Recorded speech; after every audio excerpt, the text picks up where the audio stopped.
অনেকদিন পর নিজেকে নিয়ে কিছু কথা লিখলাম। ধ্বংসের দিকে তাকিয়ে মুচকি হাসি দেওয়া অদ্ভুত মানুষ আমি।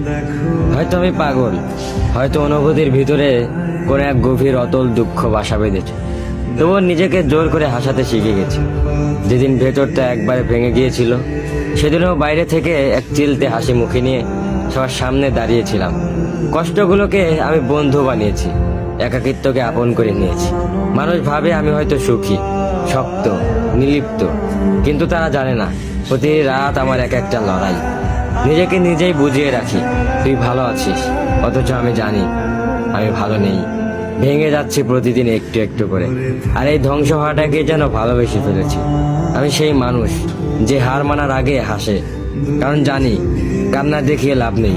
পৃথিবী শুধু শক্তদের মনে রাখে, দুর্বলদের নয়। তাই আমি অদ্ভুত, আমি অনুভূতির আগুনে পুড়ে যাওয়া নীরব যোদ্ধা। আমার জীবন কোনো সুখের গল্প নয়, এটা নিঃশব্দ বিপ্লব, যেখানে হাসির আড়ালে লুকানো থাকে হাজারো না বলা কথা, ভাঙা স্বপ্ন, হারিয়ে যাওয়া আমি।